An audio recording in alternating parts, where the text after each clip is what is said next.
జనసేన 12వ ఆవిర్భావ సభకు సర్వం సిద్ధమైంది.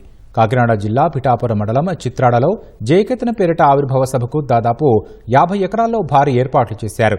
జనసేన అధినేత పవన్ కళ్యాణ్తో పాటు పార్టీ ఎమ్మెల్యేలు, ముఖ్య నేతలు సభలో పాల్గొననున్నారు. కూటమి అధికారంలోకి వచ్చాక నిర్వహిస్తున్న మొదటి ఆవిర్భావ సభకు రాష్ట్ర నలుమూలల నుంచి జన సైనికులు, వీర మహిళలు, అభిమానులు తరలివస్తున్నారు. పవన్ సహా 250 మంది కూర్చునేలా వేదిక సిద్ధం చేశారు.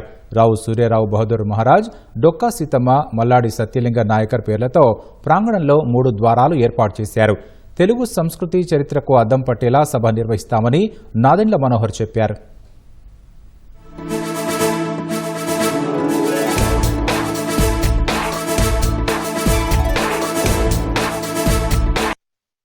అధికారంలో భాగస్వాములు అయ్యాము. ఆ తర్వాత జరుగుతున్నటువంటి మొట్టమొదటి ఆవిర్భావ దినోత్సవం ఇది. ఈ సభ ద్వారా శ్రీ పవన్ కళ్యాణ్ గారు అందరికీ కూడా దిశానిర్దేశం చేయడం జరుగుతూ ఉంది. ఖచ్చితంగా ఈ సభ నభూతో నభవిష్యత్తుగా నిలబడుతుందని, దాంతో పాటు రేపు రాబోయే రోజుల్లో ఒక పార్టీలో నాయకులుగా మాత్రమే కాకుండా ప్రభుత్వంలో అంతర్భాగంగా ఉన్నటువంటి పార్టీగా కూడా ఈ రాష్ట్రానికి ఏ రకమైనటువంటి అభివృద్ధి కార్యక్రమాలను చేపట్టాలి, ఏ రకమైన సంక్షేమ కార్యక్రమాలను చేపట్టాలి, ఆ రెండింటి సమ్మిళితంతో రాష్ట్రాన్ని అభివృద్ధి పథంలో నడిపించాలనేటువంటి అంశంతో పాటు పార్టీ నిర్మాణం క్షేత్రస్థాయిలో మరింత బలోపేతం కావటం, ఇలాంటి అంశాల మీద శ్రీ పవన్ కళ్యాణ్ గారు మా అందరికీ కూడా దిశానిర్దేశం చేయబోతున్నారు. ఖచ్చితంగా విలువలతో కూడిన రాజకీయ జీవితం, ఒక నమ్మకంతో ప్రభుత్వంలో మార్పు వస్తే జీవితాల్లో మార్పు వస్తుందనే నమ్మకంతో ప్రజలు ఏ విధంగా నిలబెట్టారో దాన్ని చేసి చూపిస్తాం. కూటమిలో మేము భాగస్వాములుగా ఉన్నందుకు రాబోయే రోజుల్లో చేయబోయే ప్రతి అభివృద్ధి, సంక్షేమ కార్యక్రమం అభివృద్ధి చేసి చూపిస్తాం. సంక్షేమం కూడా ఈ ప్రతి ఇంటికి చేరేటట్టు ఒక దృఢ సంకల్పంతో ప్రతి కుటుంబాన్ని ఆదుకోవడానికి గౌరవ ముఖ్యమంత్రి గారు చంద్రబాబు నాయుడు గారు, అదేవిధంగా